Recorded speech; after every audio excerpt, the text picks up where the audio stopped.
Whip.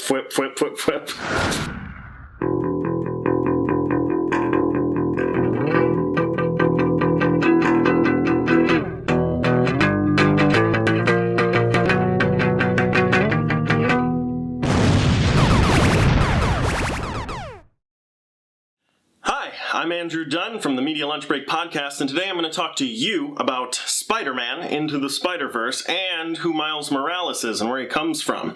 So let's dive right into this video while I dive right into this hot chocolate.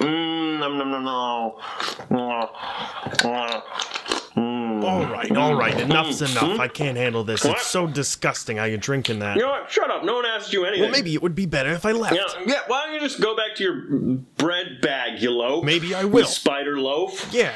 Nobody likes you. Oh, is that right? You're not even in the movie. You're not even one of the other Spider-Men in the other Spider-Verse places. Well, I like to think that I'm there in spirit. What? I think that I have a presence in the movie. Filming this is real weird because I look like I'm talking to myself and I look like a crazy person. I cannot argue with that. All right. Let's do this. It's Spider-Man Into the Spider-Verse. We're finally getting a Miles Morales movie, and we're getting a Spider-Verse movie, and they're the same movie. Well, what? There's a Miles Morales cartoon show. Well, who asked you? I'm just saying he's popular. Okay, but some people might not know what all that means. Yeah, normies, am I right? Shut up, Spider-Loaf. Okay, so who is Miles Morales, and what is the Spider-Verse exactly? Well, before we get into that, we have to go over what the multiverse is. So, in Marvel, there are a ton of different universes, too many to keep track of. So we live on an Earth in Universe 616, also known as Earth 616. Earth 199,999 is the Marvel Cinematic Universe. All the live-action movies we watch take place in that universe. So how many universes are there? What a great question, Spider-Loaf. No one actually knows for sure. There's too many to count. But the main record that we have is 28,744,923,048,932 official universes, and a handful of unofficial universes. So all of these universes have their own unique take on Spider-Man called a spider totem. For example, there's a Spider-Man that has 6 arms, a Spider-Man who didn't give up the powers of the universe, there's a Spider-Man who's a talking pig, a Spider-Man who's a talking car, a Spider-Man who's a talking monkey. There's Spider-Loaf in our universe. I pooped in your shoes. Damn you, Spider-Loaf. There's a universe where Gwen Stacy didn't die, but Peter Parker did, and the spider bit her instead. There's a universe where Uncle Ben didn't die, and Peter Parker did, and the spider bit Uncle Ben instead. There's even a universe where Doc Ock switched bodies with Peter Parker, and now Doc Ock is taking up the mantle of Spider-Man. Basically, if you can imagine it, there's a universe where it's happening. So one of these universes, Earth 1610, contains regular high school student Miles Morales. He's just a regular kid. It also contains friendly neighborhood Spider-Man Peter Parker, already been bitten by the spider, everything else is normal. Now, Norman Osborn, who's running Oscorp at the time, he's trying to recreate the serum that was used to make Captain America, and he's doing that by experimenting on spiders and creating genetically mutated ones and radioactive ones and all that business. So, Miles Morales' uncle, aka the Prowler, breaks into Oscorp to steal a bunch of stuff, and while he's doing that, one of the spiders makes his way into the Prowler's bag. So a little later, Miles is hanging out at his uncle's pad, and the spider makes its way up the couch and onto Miles' hand, takes a big old bite out of him, and Miles passes out, he wakes up, and he doesn't remember what happened, he has no idea where he is, and then a little bit after that, he starts developing these strange powers.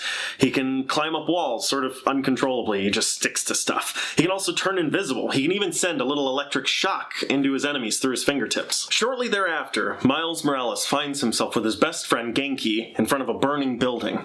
Now, the firefighters tell him to stand back, but he sees that they can't control the fire and there's 2 people left in the building, so he immediately jumps into action. He saves a woman and a small child wrapped in a Captain America blanket. He gets his first taste of being a hero. When did you get your first taste of being a hero? You know, I don't remember. Was it when you bought those sweet sunglasses? It might have been. God, he looks so cool. I do. Looks like James Dean. Or like Jack Nicholson. Or like Henry Winkler. Or Travis Bickle. There's literally not a person watching this video who gets that reference. But here's the thing.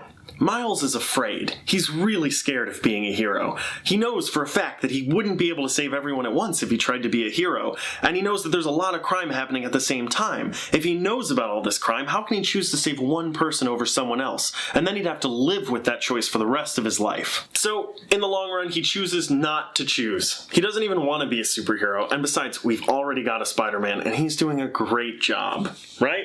Well, the thing... What? He sort of died. Died? Yeah. When? He and the Green Goblin had a Dragon Ball standoff. Oh, okay. So, Yeah. So Miles decides he's gonna do it. The world needs a Spider-Man, and the one we had is currently hanging out with Old Yeller and Dumbledore. Spoiler alert. After a rough battle with Norman Osborn. But he doesn't know what he's doing, so he buys a Halloween costume of Spider-Man, and he heads to the streets. And it turns out, the world isn't happy with him. He thought he could fill the hole that Peter Parker left in the world, but the world doesn't want a new Peter Parker. They want to mourn. Then, Nick Fury finds Miles, and he tells him the world isn't ready for a new Peter Parker, but they do need a new hero. So Miles can be Spider-Man, but he has to be unique and individual. He has to create his own place in this world and establish himself as a new hero. Because the world not only is not ready to replace Peter Parker, but Peter Parker died. So Miles has to be even stronger than Peter. He has to be a better hero. Hey, What? Hey, come here for a second. What? I just want to tell you. What is it? something. What are you whispering? It's, What do you say? What are your secrets? I was wondering if maybe we could do some fun facts. Oh, you want to do some fun Yeah, facts? if it's not too much trouble, I think that would be fine. Don't tell him about that time. Yeah, no, I won't tell him. Yeah. I won't tell him about the time in Tijuana. That's between you and me, man. Right, it's embarrassing. Okay? Yeah. Yeah, we good? Yeah. Yeah, we good. Mexican jail sucks. So there are a ton of references in the Marvel Cinematic Universe to Miles Morales in its own little way. So Ned Leeds, he's in Spider-Man Homecoming. He's Peter Parker's best friend. But originally in the comics, he looks a lot like Genki, who is Miles Morales' best friend and his classmate, and he's the comic relief, and he's the computer whiz. He's everything that Ned Leeds is in the movie. In fact, Ned Leeds is a character in the comics, and he's nothing like that character. He actually works at the Daily Bugle with Peter Parker when he's grown up and gets a job. Another reference in the MCU is when Tony Stark offers Peter Parker a spot on the Avengers and even offers him a new suit. You see, after Nick Fury talks to Miles Morales and tries to talk him out of being a new Peter Parker and encourages him to be himself, he even gives him his own suit after he proves himself. And it's a unique take on the original Spider-Man suit. It makes it so that when people see him, they'll be able to differentiate him from Peter Parker. The last reference we get of Miles Morales in the MCU is through his uncle, Aaron Davis. Aaron Davis is one of the criminals trying to buy weaponry from the Vulture in Spider-Man Homecoming. He actually ends up giving Peter Parker the whereabouts of the Vulture the following day so that he can find him at the ferry. He ends up being kind of a good guy, but he's normally a jackass. The character of Miles Morales is actually inspired by Barack Obama. When Obama was elected president, the writers at Marvel thought it was time to add a little more diversity to the comics.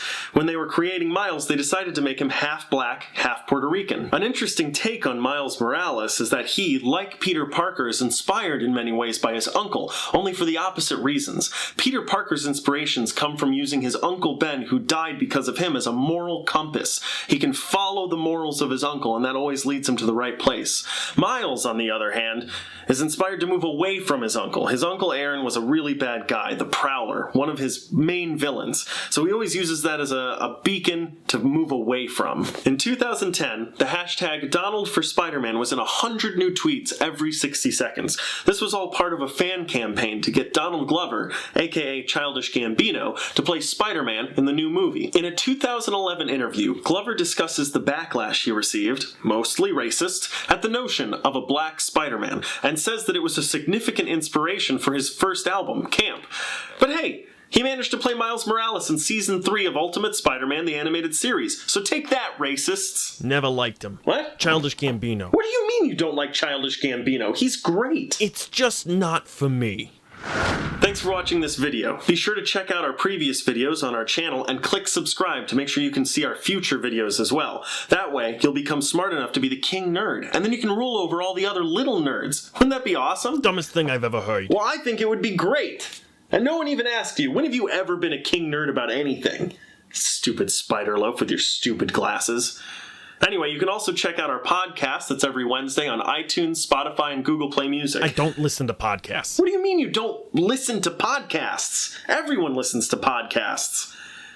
Maybe you are King Nerd. Yes. Well, thanks for watching. So, he chooses not to choose in the long run, and that's okay, because he doesn't want to be a hero anyway, and besides, we've already got a Superman. No, we don't. That's a different universe. I blacked out there for a minute.